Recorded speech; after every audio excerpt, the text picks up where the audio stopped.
Dirty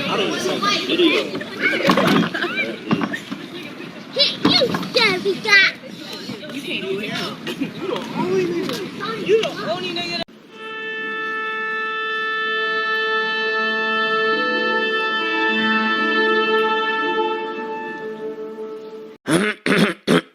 Why are you so obsessed with me? Who I smoke, Lil Leaky. Who I smoke, Big Meaty. Who I smoke, Lil 2 3 Wonder.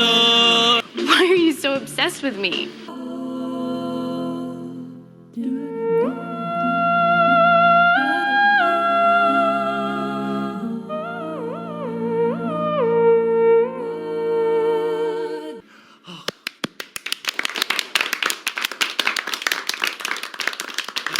I was so moved.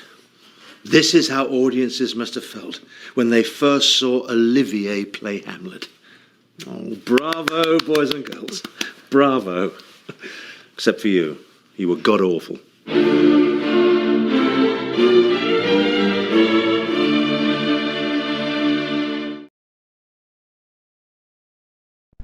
Full disclosure, news and commentary number 1701, 1701, 1701, 1701, 1701. Kids are having a good summer. I have clearly not combed my hair or taken a shower yet. I work tonight, and then I work tonight until tomorrow morning. Wild time. It has been a great summer. I was not at IWE over the weekend because of drama with trying to rent a car. It is a annoying story that's not really worth going into.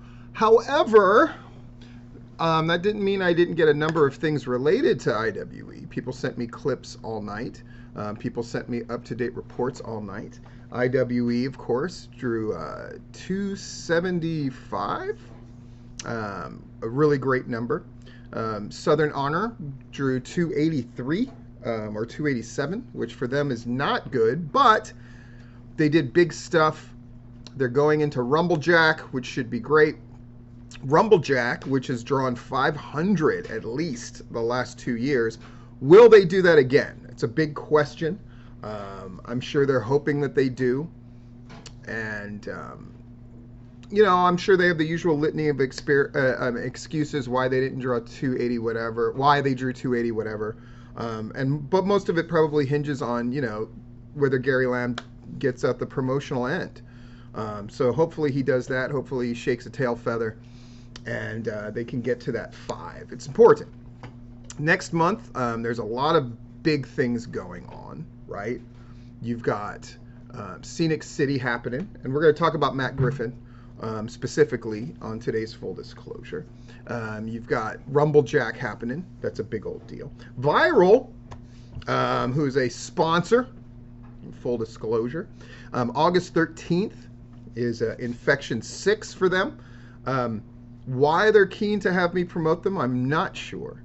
I am clearly an IWE guy, but I find it really interesting. And I find it interesting that the Hancocks, one of them, has been attending the IWE shows. Obviously, they're trying to attempt to build a bridge there, and I think that's definitely a good thing.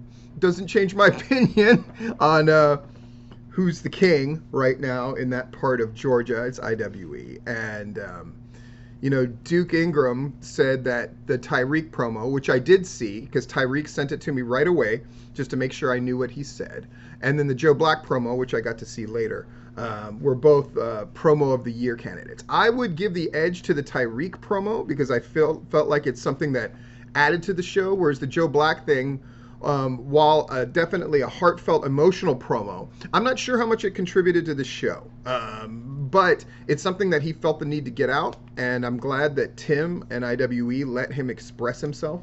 So it's definitely a great thing. But back to August. So we got Viral happening.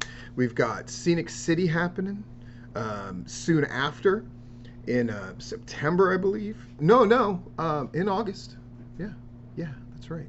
And then you've got Rumblejack. Huge month. And then, of course, Southern Fried will be coming back here very soon. They took a bit of a break slowed things down after, and I think that was smart to do. Smart to do. Summer's rough. So, kudos to IWE to hanging on and only dropping just a few fans. I would imagine for their next show, which is September 10th, they're going to come roaring back, and I will be there. Hopefully my car will be fixed up right as rain. It's supposed to be, but insurance stuff. You know how it is. I found this interesting that Cabana Man Dan is finally going to make his return at Southern Violence, of all things. Classic City, big attendance for their show. Usually when, Southern Violence, when, a lot of that crew left to do Classic City, you think it would have killed one or the other, and it didn't. Southern Violence continues to do shows. I finally got to see that Invisible Man match. Wasn't that good?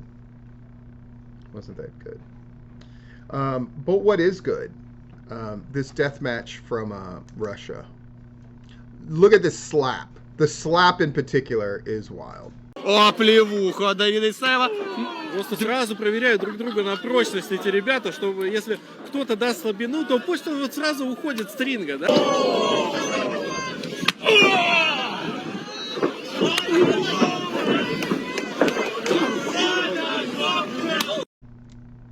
It's wild, right? Slap that dude unconscious. Oh my God, from multiple camera angles. Holy guacamole. Let's look at this thing. It's a thing about paying dues. Make sure I have this thing time-stamped correct. I mean, it's just safe to say, right? Paying dues. The more you volunteer, the greater the reward will be for your career. This is just a crock of shit. And the fact that old guys are still holding on to this nonsense. And it's nonsense. It's just a new day and age. Is paying dues more than just setting up and tearing down? It absolutely is. But it has to do with the show. And, I didn't get to go to IWE, which was disconcerting, but I did get to hang out with Dan. And that was wonderful. Hang out with Dan and Annie and Rory. And my kids were there swimming as well in the resort pool. And just talking shop with Dan. And one thing we were in complete agreement, because we watched the Tyreek promo together, is I was curious what Dan would say. Would he not like the new generation of managers? And he was like, dude, I love the young guys. They love this stuff. And in fact, Dan said that, in the last 10 years, it hasn't been like this, where you had the young guys that really had this great attitude. This sounds to me like a promoter begging wrestlers to do his work. Airport and coffee runs? What are you talking about? Carrying vets' bags, it's flyering and selling tickets. These are all promoters' jobs. Now, if other people want to flyer, okay. But are you telling me the guys that are in the WWE now would say, yes, I had to flyer and sell tickets and that led to my career? I say that out loud and you hear how ridiculous that is, correct? It is. It's just fucking ridiculous. And as long as I'm attacking sacred cows, let's go after the 10 Commandments. Let's go after this nonsense. Bloop. So 10 Commandments, people have put this up, and people are like, it's so obvious. I just have the text, right? So I may or may not put that up. Commandment number 1. I'm just going to go through them and see which ones are worth a damn and which ones are garbage and tell you why. All men and women get professional, competent training from a school with a pedigree or a person who has been there. Then sit down and shut your mouth for 100+ shows. I'll tackle the second part first. Sit down and shut your mouth for 100 shows? That's horseshit. You're allowed to have an opinion. Now, if you can't ascertain that maybe your viewpoint isn't as valuable as somebody else's, that's a different thing. But you're not supposed to speak up for 100 shows? For most people, that is at least a year, closer to 2 years when you're new and aren't wrestling all the time. Am I a fan of people listening? Of course. Do I think that people shouldn't have an opinion? Of course not. I taught by Socratic method, meaning by asking questions and interacting with people. I think this notion of like, I tell you and you accept as truth is complete bullshit. As for all men and women get professional, competent training from a school with a pedigree or a school with a pedigree, or a person who has been there. Ludicrous. None of this makes sense. You can get training from competent places. But I've said this a million times. It has less to do with where you get trained than who you are. If you're somebody who's determined to make it and get better, you're going to find ways to do that. And a school is just a foundational way to start to get there. It is not the end all be all. In fact, back in the day, there was no such thing as a wrestling school. And the way that those guys learned is still the way that you would learn most effectively. Yes, you can have anybody teach you take a bump and that kind of thing. Do guys get trained before shows, setting up rings? Absolutely. There's a lot of ways to skin the cat. This idea of competent training for a school with a pedigree. And I mean, I ran a school that, you get competent training. And I'm still of this mind of, I think people would be shocked if you talk to people who made it. Where did you get trained? And be real. Most of them would tell you it was a very informal thing, that they didn't tend to go through a formal school. And even the formal schools that are here now, I won't say them by name, that are putting out a lot of guys, a lot of people will tell you that they don't really know all that much coming out of that school. That's the truth. And they learn more through doing the shows. PCW, we had the benefit of both. You got trained and then you got put into shows where I brought you along and took care of you and taught you. And you got your reps in. Okay, so that was one. We've determined that most of that is bullshit. Commandment number 2. Professional wrestlers wear top-notch gear. I did not say flashy. Stupid. And boots. Nah.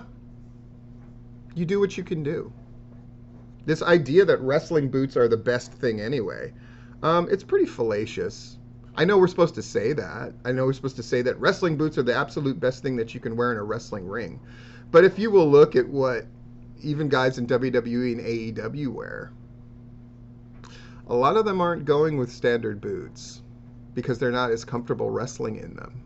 And they don't provide as much support as you think they do. Top-notch gear. What does that mean?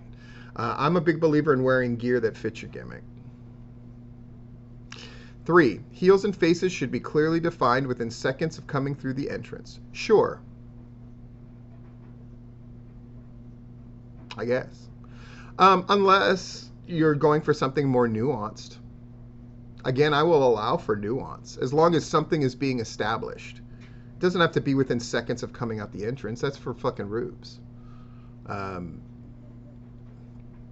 4, all egos should be checked at the door, period. No place for them in our business. I could not disagree more. You're performers.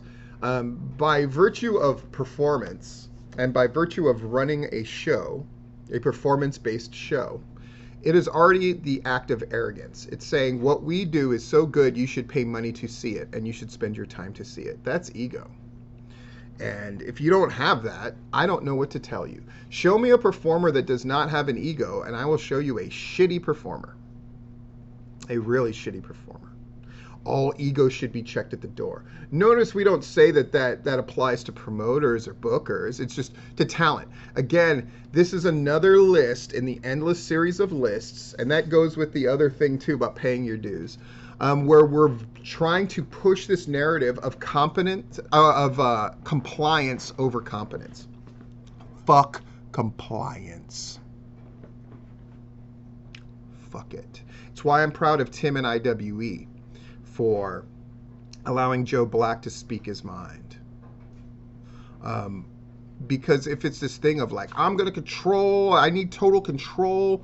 Yes, there's prices to be paid. And Joe Black should know that. He cut that promo and it kind of sucked the emotion out of the crowd and killed that show dead until almost intermission. I mean, I've seen it. But he was allowed to cut that promo because it was the right thing to do. And it's not about controlling. This thing of like the Office, even when Scott Hensley posts, half his stuff is always about the responsibility of the wrestlers, and it's rarely about the responsibility of promoters and bookers. And that's bullshit. It's bullshit. Oh, even if you're being used badly, you should check in to see if they have plans for you. No. Promoters and bookers should let you know what plans they have for you, if any. At some point, we have to not pretend that like everything is on the pro wrestlers. Oh, you have to flyer, you have to promote, you have to do bullshit. Promoters, you're the one who could potentially reap the most benefit. You should be doing most of the work. And this idea of egos, fuck you, man. You're dealing with performers. This notion, I've seen Jack Lord and other guys say this whenever this question comes up, would you rather have a super talented guy or a guy that, is really easy to work with? And idiots always say, 95% of people give the dumb answer, which is like, oh, you can always mold and teach and blah, blah, blah. Yeah, to be a fucking nobody like you were, like, fuck that. Wrestlers, listen to me. Hold on to that ego. Of course, be good to work with. And of course, all of that stuff as much as you can. Doesn't mean don't stand up for yourself. You should. It doesn't mean have a dialogue and encourage that dialogue. Check your egos at the door. I hate that shit. So throw that trash out. So what are we? Basically 0 for 4. You could say 1 for 3 about heels and faces, but pretty much 0 for 4. Number 5, going over means less than nothing. Then you don't have a promotion that's booked very well if winning doesn't matter. Winning matters. Doesn't mean that losing makes you a loser. That's the art. But winning should matter, and who goes over matters, and who your champion is matters. Right? Of course it does. Getting over is all that matters. Going over is part of getting over. Anybody who says otherwise is foolish. Your job is to get each other over. Not all the time. Sometimes it's about somebody sacrificing themselves for somebody else. 6, you should be able to call everything in the ring, whether you choose to or not is optional. Just antiquated thinking. And I'm a big fan of not calling everything in the ring. Anybody who has wrestled me will tell you that, yeah, you can have a bunch of spots laid out. Steve is going to throw half of them out in his mind or forget them. And that's absolutely true. 7, understanding psychology and transitions are paramount to being successful. Moves and spots are simply a means to an end. Moves and spots are about psychology and transitions. And psychology is spelled wrong in this thing, by the way. Fucking idiots. Moves and spots are part of transitions. Everything you should do should make sense and lead to the next thing. The start should lead to and gel with the finish. It's never about you. It is about you and the person you're in the ring with. But sometimes it's mostly about you. Or sometimes it's mostly about the person you're in the ring with. Don't old school people always lament, oh, I miss when you would have matches, like jobber matches, where one person would just get put over. When has that ever been about the jobber? It isn't. Getting your shit in makes it about you. Not getting your shit in is part of branding. And it's a part of establishing what people should know about you. Yes, I'm a big fan of do less. And you don't have to get your shit in every time, and sometimes it devalues it when you do. But this thing of like, oh, so-and-so just wants to get their shit in. Let me ask you this. In AEW or WWE or any of the places where you can make an actual frickin' living, do the guys always get their stuff in? You know the answer to that as I ask it.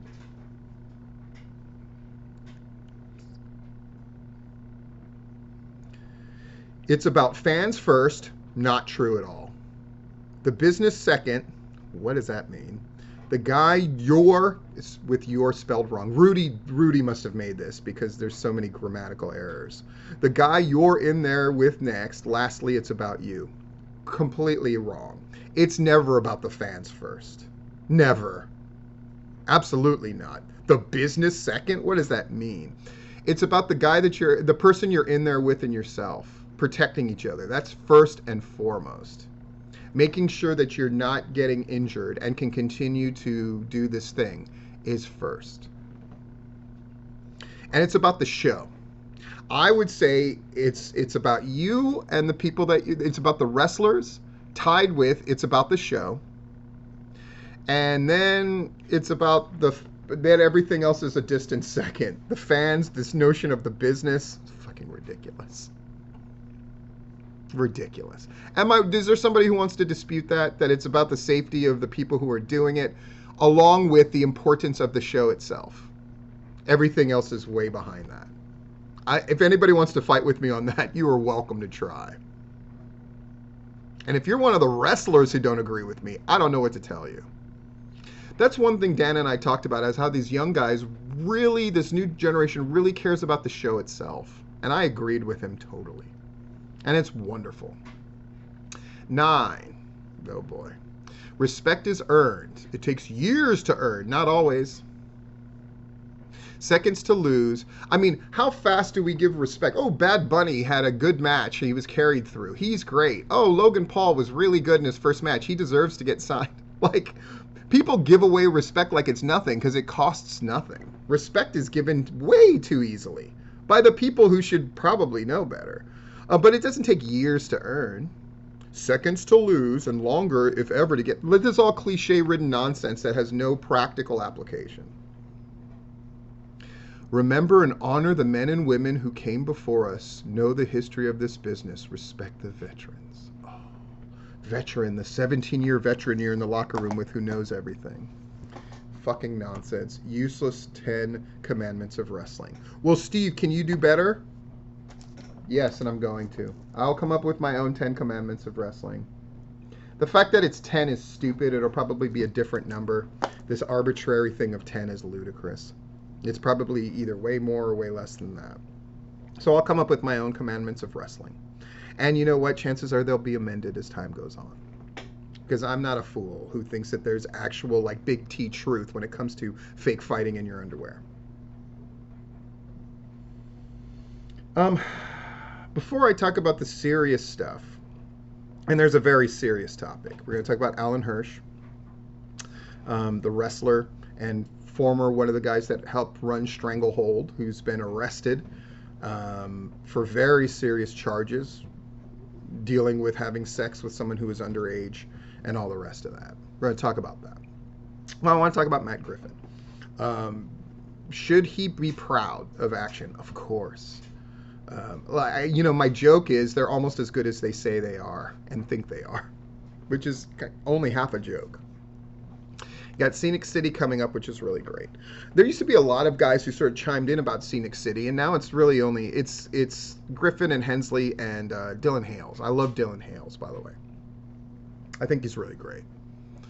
But Larry released his top 10 of wrestling, and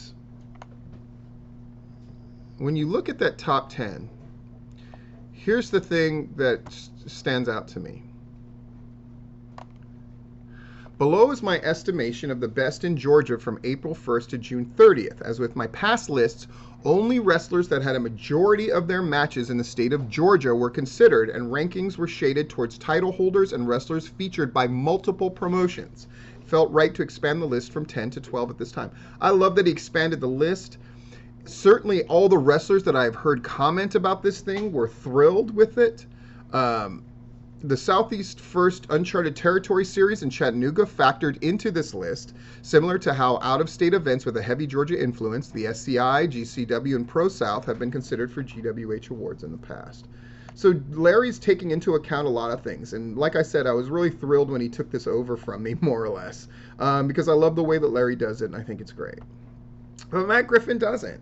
He was bitching and moaning and pissing, even though a lot of people who you would consider guys who are like really plied a lot of their trade in action are on this list. He thought other people should, and he thought that Larry's standards, which again, Larry set his own standards and was transparent about what they were, that Eric Royal doesn't make this list because he doesn't work for a bunch of Georgia promotions. Okay, Larry let you know what the standard was and why he didn't make it. But Griffin was upset, which I guess he could, of course he could be upset, but the fact that he's upset is stupid, first of all. And it highlights this problem with Matt Griffin. The arrogance is getting to be out of bounds, because he then declared that he was threatened to pull his guys off of the list. What does that even mean, first of all? This idea of ownership over the wrestlers is so outdated and ludicrous and downright offensive at this stage of the game, is it not? When you look at the guys on this list, AC Mack wrestles for a bunch of people. Of course, he's the IWTV World Champ, and that's wonderful. Cruel wrestles for a bunch of people. And Cruel, by the way, Logan Creed is somebody that they would not book for Scenic City for years. Am I wrong? Joe Black is great, right? Adam Priest works a bunch of different shows now. Nauseacism has made his way. So who doesn't deserve to be on this list? I'm curious. Sal Renaro? Certainly he deserves to be on the list. Jeter? Of course. You know, Anarchy Champ, other stuff. Chip Day? Austin Towers, who had a great match at WrestleMerica? Michael Judas? Is it Zach Mosley? Who doesn't deserve? They use him at Action. Or Carly Brob? I don't... Again, Matt Griffin, just the use of the term, and I'm sure he didn't mean it how it came across, or maybe it did, but this idea of like, my guys, I'm going to pull my guys off of that list. What does that fucking mean? Is this list a monument that stands in granite somewhere that some QAnon guy can try to blow up? Like, of course not. I'm going to pull my guys off of that list. You know, the guys that tend to flex in this way, and there have been a couple, who, you know, tell Larry, don't come to my shows, and don't come to... Again, I'll say this. Larry's been doing this long before you. Chances are he'll be doing it long after you. And if he won't, I will. And I think there is definitely an ego problem going on. And Matt Griffin, again, takes away from what they're trying to do when he has these kind of outbursts and this kind of mentality. It takes away. And as long as they have... I mean, I looked at Scenic City... I hope that they do something a little different, because I feel like they tell the same story every year. And I see it going that way again. You don't want to... I mean, they keep talking about... We talked about earlier how people are like, oh, wrestlers have to be easy to work with. Not necessarily. You know who has to be easy to work with? Promoters and bookers. Because they're the ones who live by the auspices of people like Larry Goodman and the wrestlers. Without them, your thing is lesser. Without you, there's a ton of other promotions. I hate to be honest about it, but it's the truth. If Southern Honor decided to disband tomorrow, wrestling still goes on. But if Georgia Wrestling History went away, there's a part of history that's gone, and the shows aren't marking the time, and a whole bunch of show reports don't really have an audience, a focused audience, etc., etc., etc. I hope Matt Griffin reconsiders what he said. I hope that he seems like a very smart guy and a very intuitive guy at times, but boy, he sure gets wrapped up and makes these sort of magnanimous statements. Funny, because him and Gary Lamb don't like each other, but they're so similar that it makes me kind of sick, actually. I hope that Matt Griffin can reconcile and go, you know what, it's Larry Goodman's list to make. It's better that it happens than it doesn't, that I might disagree with a couple of things about the list, but me making these sort of bold, magnanimous statements about owning wrestlers is ludicrous, and I take it back. I hope he says that. Now let's get on to the serious thing. Oh, boy. Allyn Hirch. So, this is tough, man. This is tough. Of course, you know, right off the jump, we're talking about some serious stuff. We're talking about a guy who got arrested for having sex with somebody under 16 years old. I'm going to guess what happened is it was someone he met through his job at Dunkin' Donuts. maybe someone who even worked there who was 15. They had a tryst. It's come out, and delinquency of a minor is the least of the charges. He's not going to get out on bond. He's a guy who was, that was Eric Nelson's boy at Stranglehold. And the end of this is going to be about how Eric Nelson has sort of handled this thing, because it's really disconcerting. And so I need to put that out there so people can just see like how lost people are. Allyn Hirch, he wrestled for PCW at one point. He was also part of the Georgia Insider. Now, people may remember this. A lot of newer guys might not know about this, so I'm going to tell you this story. But I went and found this thing. Georgia Insider fanboy.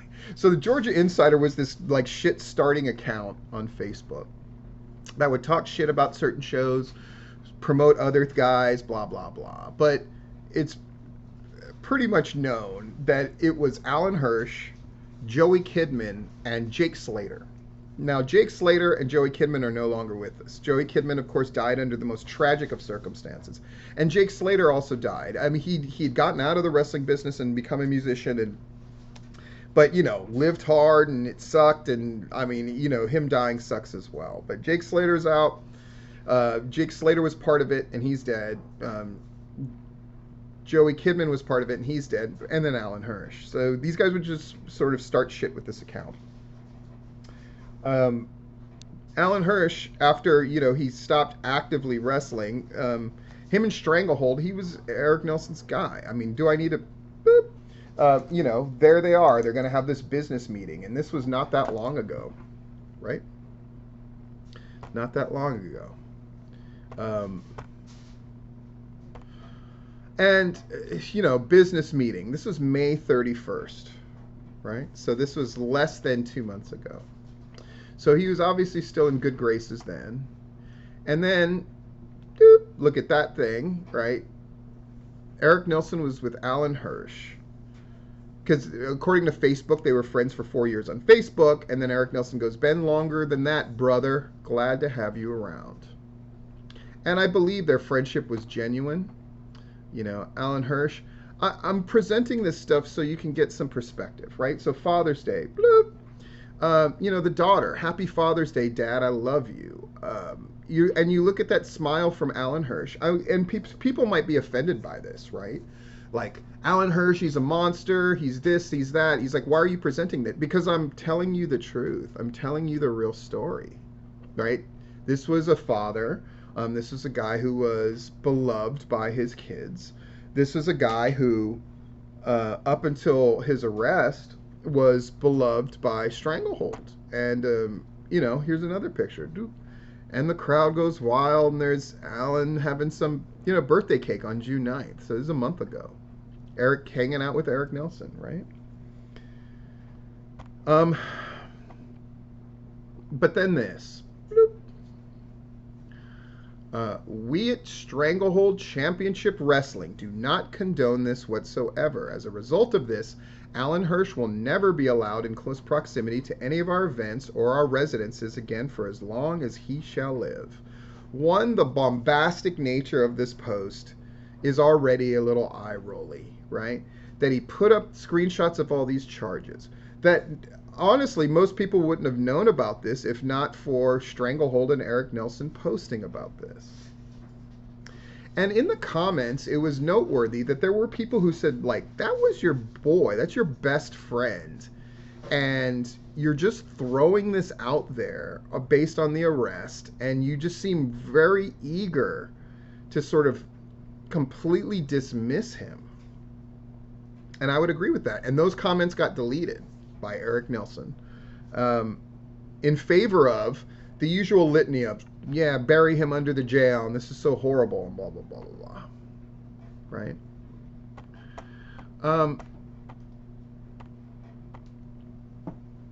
Here's the part that I found really disconcerting, right? So that post went up, and then this post went up the next day. My old friend just called from county jail and asked me to post bond. Not sure how it'll help, but I'll do anything for an old friend. And then there's a picture of James Bond. And Eric Nelson goes, ha ha ha ha ha. Steve, do you have a problem with Eric Nelson and Stranglehold publicly posting about this? I guess not. Though, much like GIPW jumping the gun with Lamar Diggs, here's lesson number 1, everybody. Wrestling groups. You don't need to chime in on everything publicly. It's not necessary, and most of the time it doesn't help. It doesn't do anything. It's not just that Eric Nelson's attitude was immediately to take this guy who was such an integral part of what they were doing and his best friend and immediately just cast him out. That's his personal take. Okay. I personally found it really gut-wrenching and stomach souring that he did it so quickly and so immediately, instead of just saying nothing and trying to find out more. By the way, I found out the nature of the charges because guess who? Eric Nelson posted about it yesterday. So he is, again, obsessively posting about this thing of his supposed best friend and almost seems gleeful about getting to back up this idea of like, see, I have principles. If you're a child molester, I'm going to blah, blah, blah. He seems very happy to prove these points at the expense of someone he once called a brother. But more than this, you know what it's what I haven't seen. I haven't seen an expression of remorse or how he feels about it. I haven't seen a single post expressing concern for the girl in question. Not one.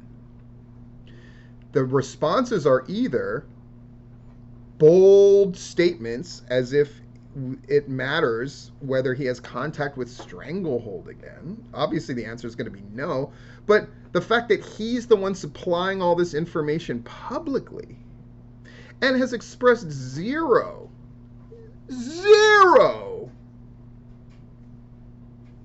feelings of feeling bad or remorseful, concern about the girl or anything else. This, my friends, is the ultimate clout chase. Taking a tragedy and something horrible and not only trying to use it to your advantage for your own clout, but not even being able to fake feeling bad about it for a second or concern for the victims at hand. It's disgusting. And if somebody wants to debate with me about that, you are welcome to try. Wrestling groups and wrestling people, stop using public declarations as a way to get yourself over. I think this is the most egregious, disgusting example of that.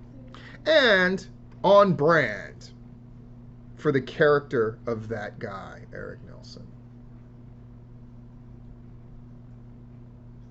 Care to disagree? Care to explain to me how this thing has got, and I mean, being flippantly joking, how would you feel if someone that close to you got into this kind of trouble?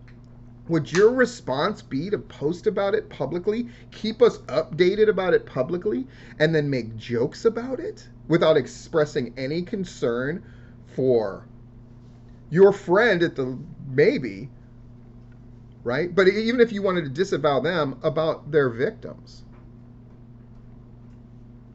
Lost. Don't become lost too, please. Commentary. I'm going to put up one more thing. UFC is in the midst of a lawsuit, and they've been paying lobbyists to lobby against something. Against what? Are you cooking something? Yeah. What are you cooking? Chicken. Awesome. UFC is currently fighting something that has much more, that has far-reaching implications towards the WWE and wrestling in general. So what they're doing is they're fighting this amendment to the National Labor Relations Act. An individual performing any service shall be considered an employee and not an independent contractor. You see where this is going? Unless the individual is free from control and direction in connection with the performance of the service, both under the contract for the performance of service. In fact, are WWE wrestlers free from control and direction in connection with the performance of their service? Of course not. So that exception does not apply. They should be an employee, according to A. But maybe B is an exception. The service is performed outside the usual course of the business of the employer. WWE is a wrestling company. So a quote-unquote wrestler is performing in a wrestling capacity. So B does not apply. C, the individual is customarily engaged in an independently established trade, occupation, profession, or business of the same nature as that involved in the service performed. In other words, are there independently established trade occupation? Yes, there are a number of indie groups that would definitely qualify as independent, as they are contractors as opposed to employees of these smaller groups. And that's the only thing they can hinge on, but it's pretty thin. Certainly nobody would argue that any indie promotion is paying a living wage, for example. So why is this interesting to look at? Because if you haven't noticed, a whole bunch of things that were seen as absolutes and permanents in the wrestling business have changed. The legacy of Vince McMahon, which a year ago seemed absolutely assured, he's going to have this Netflix thing, he's going to go down as the Big Mac Daddy, he's going to go down as the super genius. If you think the board doesn't force that guy to sell his stock and oust him, and that will lead to them painting the genius as Nick Khan, not Vince McMahon, you don't know. Steve, how could they say that, though? Because the things that are solid about the WWE right now is the fact that they make money based on contracts and providing content more than selling tickets at a live show or selling merchandise. And you know who's responsible for those contracts? It's Nick Khan. It's not Vince McMahon at all. And if you think that they will not cut and run in the same way that Eric Nelson cut and run, you're crazy. Except at least they will acknowledge who Vince McMahon was to them, and there will be much ink and cyber ink spilled about how the loss of Vince McMahon as being part of WWE is painful. There's a lot of guys who would be pained now, guys who still worship at that guy's feet.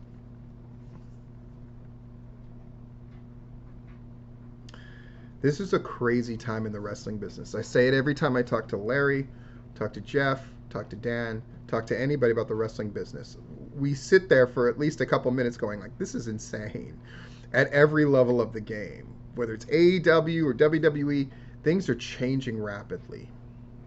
But this change, that the UFC is fighting tooth and nail, but it looks like they're going to lose, will affect wrestling in a way that you can't even imagine. That the boys have basically been, in some way, shape, or form, used and exploited, even at the top levels of the game. And when that changes, maybe the mentality of a bunch of stuff that I highlighted earlier, the 10 commandments of wrestling or what it means to pay dues, maybe that stuff will start to shift also. I hope it does. Because at the end of the day, without the fans, there is no wrestling. Without the wrestlers, there is no wrestling. So the moral of the story is to listen to Oates, Jenkins, and not use the base 10 alphabet system. Makes sense. Anyway. I wanted smart and funny kids. This has been Full Disclosure.